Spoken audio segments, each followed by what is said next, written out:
Selamat pagi semuanya. Pagi, Bu. Apa kabarnya hari ini? Luar biasa. Yes, yes, yes. Oke. Meskipun sekarang Sebelum belajar, mari kita berdoa. Menurut agama dan kepercayaan kita, berdoa dimulai. Ya Allah, yang Maha Tuhan kami, berilah kami kekuatan untuk menyelesaikan pelajaran pada hari ini. Berilah kesabaran kepada guru-guru kami yang mengajar kami pada hari ini. Berikan umur yang panjang kepada orang tua kami dan guru di usia kami. Ini doa kami Tuhan. Amin. ini rapi? Rapi semuanya? Baik, silakan duduk. Oke, untuk hari ini pembelajaran kita IPS, Ibu akan menyampaikan tujuan pembelajaran kita hari ini. Untuk pembelajaran kita hari ini nanti, yaitu masuk ke materi. Coba dibuka dulu bukunya, halaman 256. 256 mengenai kondisi ekonomi atau pembangunan perekonomian Indonesia. Ya, materi kita hari ini kita bahas mengenai pembangunan perekonomian Indonesia. Sebelum Ibu jelaskan mengenai materi kita hari ini, Ibu harap semuanya anak-anak Ibu paham dengan materi yang akan Ibu sampaikan mengenai pembangunan perekonomian Indonesia. Ya. Jadi untuk itu, sebelum Ibu memasuki pembelajarannya, Ibu mau bertanya dulu mengenai, sebelum masuk kita ke materinya, Ibu mau bertanya mengenai hak dan kewajiban. Ada yang tahu apa itu hak dan kewajiban? Ada yang tahu apa itu hak dan kewajiban? Hak kewajiban sebagai warga negara. Kalau di sekolah, hakmu apa? Belajar. Hakmu apa? Belajar, Bu. Belajar. Yang lain? Membersihkan kelas. Yang lainnya? Iya, mencari ilmu. Kewajibanmu di sekolah ini apa? Kewajibanmu menghormati guru. Kemudian mendapatkan pendidikan. Iya kan? Iya. Selain dari itu, Ibu mau bertanya mengenai kewajiban, hak dan kewajiban sebagai warga negara. Sebagai warga negara di Indonesia, apa hakmu? Apa? Mendapatkan pendidikan dan sekolahan. Yang lainnya? Yang paling mendekati itu, hakmu sebagai warga negara Indonesia itu hak untuk hidup. Ya kan? Berhak nggak kau untuk hidup? Berhak nggak? Berhak. Kemudian hak untuk beragama. Berhak kan anak-anak Ibu untuk beragama? Berhak. Kewajiban apa? Kalau kewajibanmu sebagai warga negara? Memberikan pelajaran. Membayar pajak. Iya benar. Apalagi kewajibanmu? Setelah kamu mendapatkan hakmu, kewajibanmu apa sebagai warga negara?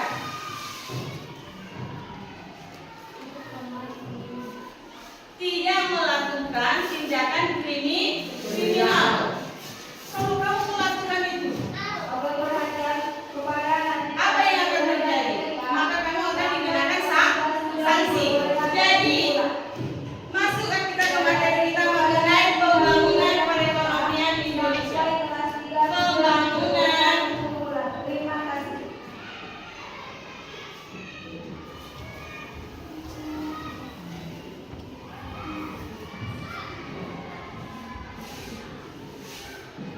Mengenai pembangunan perekonomian Indonesia yang sudah kita pelajari sebelumnya, pada awal kemerdekaan itu perekonomian Indonesia bagaimana? Mengalami apa?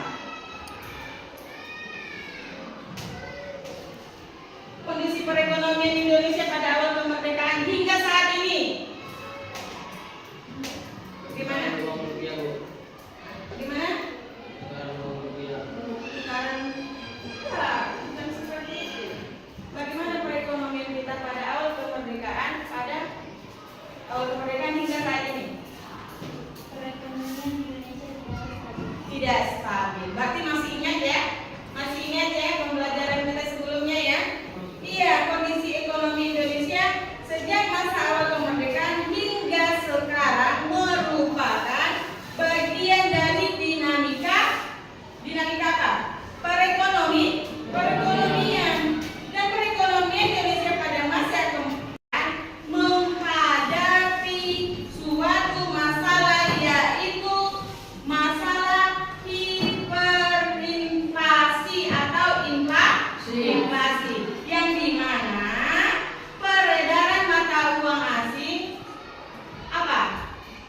beredar sangat pesat. Iya kan? Sementara Indonesia belum mempunyai mata uang, nama mata uangnya, ya kan? Iya. Jadi semuanya harus paham. Perekonomian Indonesia pada awal kemerdekaan hingga saat ini belum stabil.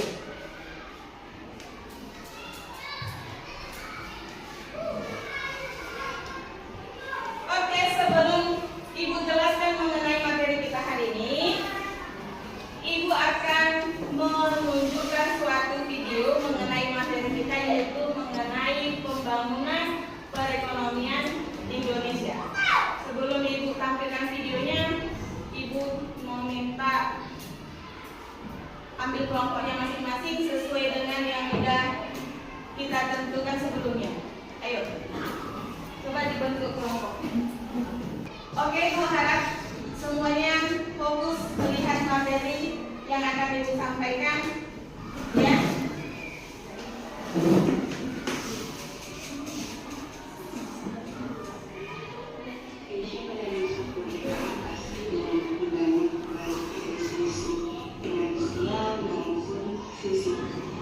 Indonesia pada kemerdekaan. Oke, jadi adalah satu kategorinya.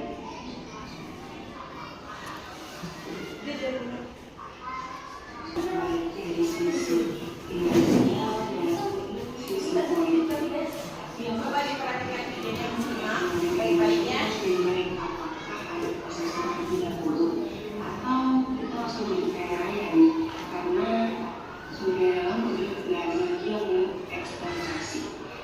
Kita akan bahas lengkapnya di video ini.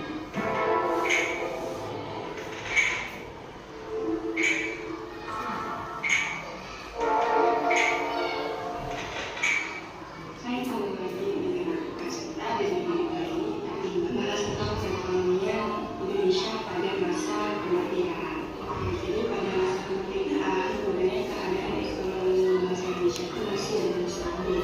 Ini sebenarnya mulai masalah ekonomi yang ternyata masih terjadi di masa itu. Masalah-masalah tersebut itu adanya permasalahan inflasi dan mendekati laut.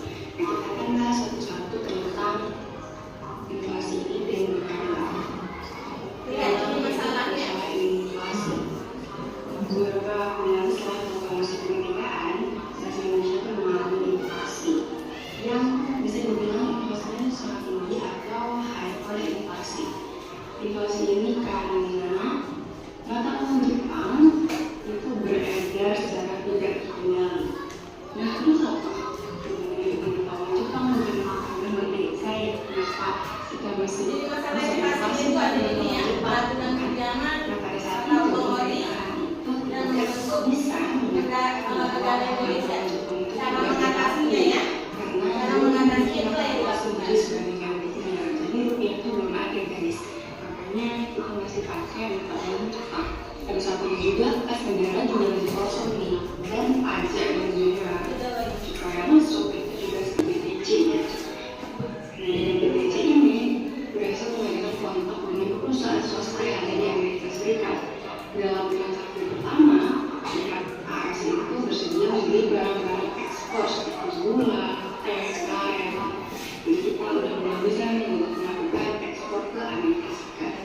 Usaha lain untuk memperagakan hubungan internasional luar negeri itu juga dilakukan melalui Pulau Sumatera. Jadi di Pulau Sumatera itu kita berusaha untuk bisa mengekspor dari kita ke daerah Singapura dan Malaya.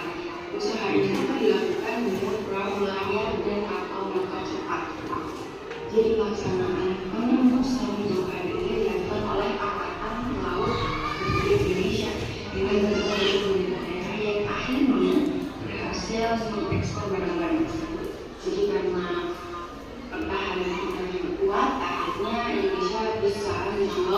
barang-barang ekspor dan memperoleh barang-barang impor yang dibutuhkan.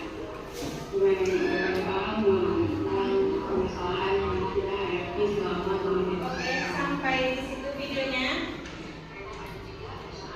Sampai di situ paham mengenai materi yang Ibu sampaikan melalui videonya? Paham? Masih semangat, Nak? Oke. Untuk itu, setelah sudah disaksikan tadi videonya,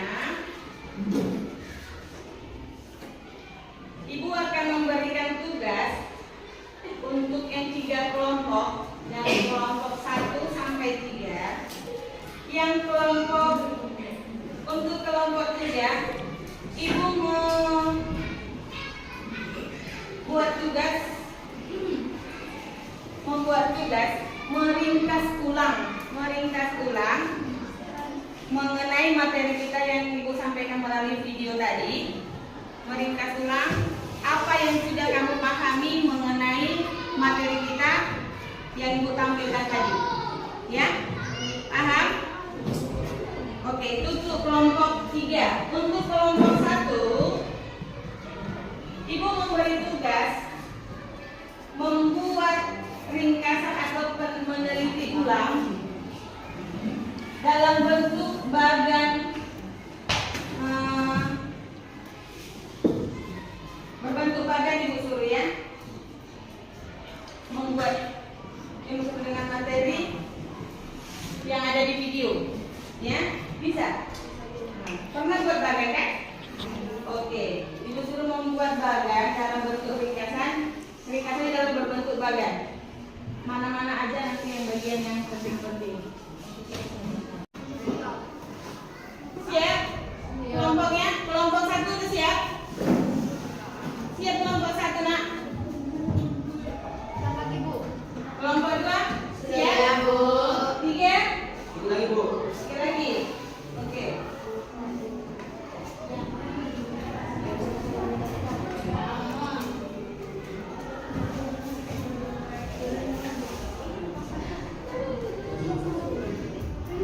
Udah, Bu. Kelompok 3 siap, 2 siap, 1 gimana? Bagaimana? Siap kelompok 1?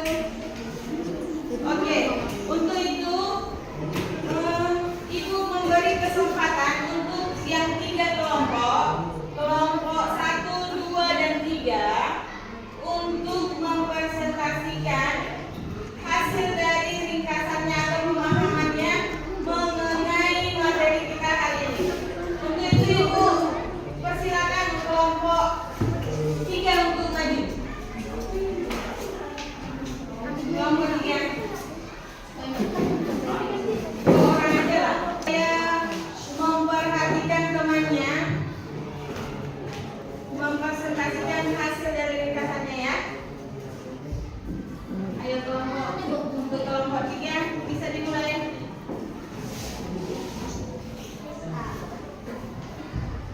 Selamat pagi semua. Pagi.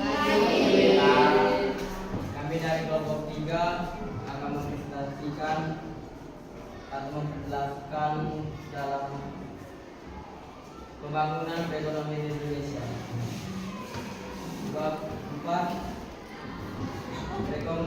pembangunan perekonomian Indonesia pada kegiatan ekonomi pada saat ini ditandai dengan kemajuan yang sangat pesat. Kondisi perekonomian Indonesia pada masa kemerdekaan Indonesia. 1. Kehidupan ekonomi Indonesia pada awal kemerdekaan. Indonesia mengelola perekonomiannya secara mandiri untuk mencapai tujuan pada masa inflasi. Pada masalah inflasi sebagai berikut: mengeluarkan uang baru yaitu OEA dan ORIDA. 2. Membentuk bank BNI. 3. Menjalankan pinjaman nasional. Pada masa perekonomian liberal, kenaikan biaya hidup. Kedua masalah jangka panjang dan jangka pendek, yakni masalah perekonomian penduduk dan tingkat kualitas dalam